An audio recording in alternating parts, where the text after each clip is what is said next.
It isn't as if that core melted on itself and became this molten lava. Now the difference here between, this is Chernobyl actually we're looking at, the difference between an event like this and what's happening in Japan right now, correct me if I'm wrong, is that it's not in Japan an acute explosion, an acute event. It's actually been a bit more controlled than that, so we're not looking at these sorts of scenarios. It's very much more controlled, and that's what's giving us confidence that it will not get much worse than this. Yes, as soon as the earthquake occurred, the 3 reactors, there were, by the way, 6 of them there in that site. 3 were in service and 3 were running. Now they immediately shut down, and the diesel generators started pumping in the cooling water, but less than an hour later the tsunami hit, and they disabled the backup generators, and that's where the big problem occurred. The water cooling stopped flowing to the reactors, and then because of the very high heat, hydrogen develops inside the contained building, the building which houses this core of the reactor. And that's what happened in Unit 1. It explodes. And then Unit 3 is probably going to explode also, but the container itself, the 20 centimeters thick steel container, which has uranium, 100 tons of it inside, is still intact. And I cannot see a way of that breaking or releasing a lot of energy.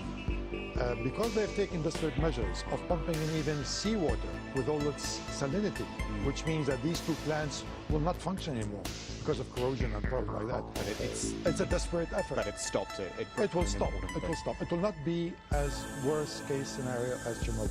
Imad Qadri, thank you for your thoughts there, your perspective as well. Very interesting. You're more than welcome. Right, so let's look a little bit more in depth at this idea of the nuclear reactor, how it works, and this idea of a nuclear meltdown, which is an easy phrase to say. This is what it actually means. You've got the uranium fuel rods in the core of the reactor. These are crucially kept cool by pushing water through that whole reactor vessel. If the water was to do this, drop below the fuel rods, this is where the problem starts. The temperature of the core rises.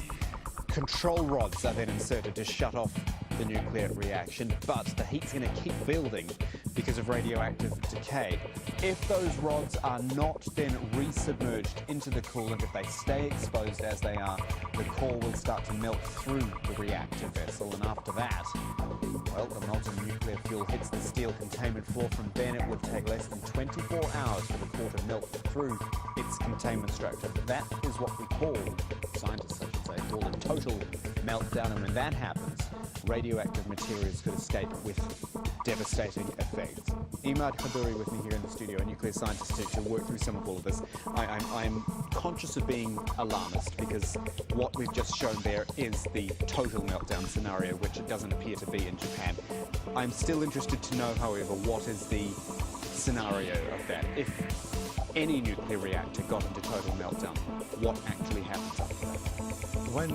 When the total meltdown happens, the 100 tons of uranium, which is the core of the reactor, would then become molten at 4,000 degrees centigrade. And they would then melt the containment, which is the primary containment. It's a stainless steel, 15-20 centimeters thick at the bottom. They will melt through that. Then they will melt through the concrete, which is holding up this shell, this reactor. And that will take, as you said, about 24 hours. But then that molten uranium at these high temperatures, because of radioactive decay heat being generated all the time, very high heat, it will bore through the earth, through the ground, through the crust of the earth. And you cannot stop it.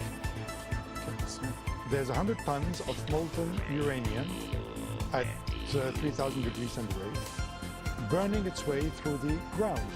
Now, if it happens that there are some underground water systems or cavities, then there'll be leakage and contamination, very serious contamination. But that molten ball will continue to burn through the crust until it reaches the very hot layers of earth in the middle of the earth and gets mixed up with that. There's no way to stop it. No, and presumably no way of preparing or preventing that if this is the worst case scenario.